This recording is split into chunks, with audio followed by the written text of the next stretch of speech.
Throughout his ministry, Jesus proclaimed a gospel of love. It was a radical proclamation. Don't just love those who love you. He said tax collectors and sinners can do that. Love strangers. Love even your enemies. Jesus also proclaimed the gospel of mercy. When the scribes and the Pharisees chastised people for even minor transgressions of the law, he spoke of reasonableness. He spoke of mercy. Sometimes, in a gross oversimplification of Jesus' teaching, it gets reduced to a biblical version of anything goes. But Jesus never stopped challenging us to embrace and to live the most fully committed Christian life that we were capable of. One of my favorite books is by David Halberstam, and it's called The 50s. And he chronicles how after the United States manufacturing capacity had built itself up to build all the armaments for World War II, all of that massive planning and that massive productive capacity was unleashed suddenly in the 50s into the consumer market. And we got the Detroit automobiles that became so plentiful and affordable. Homes got appliances. But he goes on in great detail to describe the planned communities that were built on such a large scale, such as the Levitt towns, each consisting of over 10,000 houses, one in New York, one in Pennsylvania, and one in New Jersey. And these veterans, mostly from World War II, were coming back, heading up young families. And they would buy these homes that were affordable, and they were available very quickly.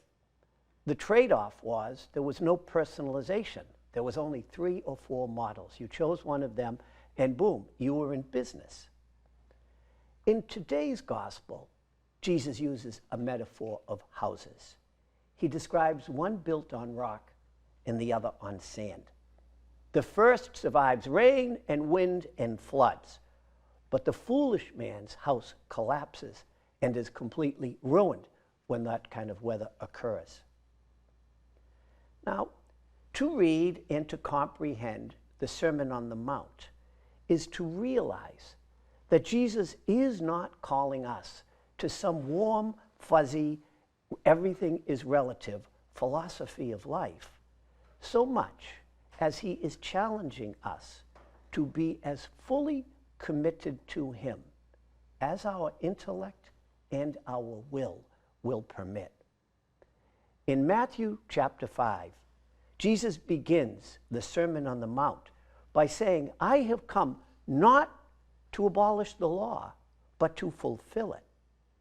In today's gospel, chapter 7, he's concluding the Sermon on the Mount. So this passage today invites us to reflect upon everything he has preached on the Sermon on the Mount, chapters 5, 6, and 7, to think about this sermon, this lesson in its totality. His challenge, as I said earlier, is how fully do you want to be a disciple? It's not what's the least that I can be or what's the least that I can do and still call myself a Christian. If money were no object, if some magic circumstance allowed us to imagine and build our dream house, what would it look like? A nice view, landscape grounds, maybe every kitchen appliance we could think of? I think it's fair to say that not many would say, if this were able to happen to us in our life, that's okay. Thanks anyway, but I'll just take one of those mass-produced houses. Any one of them would be just fine for me. In the Sermon on the Mount, Jesus invites us to think about how closely we want to follow him. More importantly, unlike in residential real estate or in home construction, choosing the house built on rock versus the house built on sand doesn't cost a penny more. We freely choose how much and how closely we wish to follow Jesus.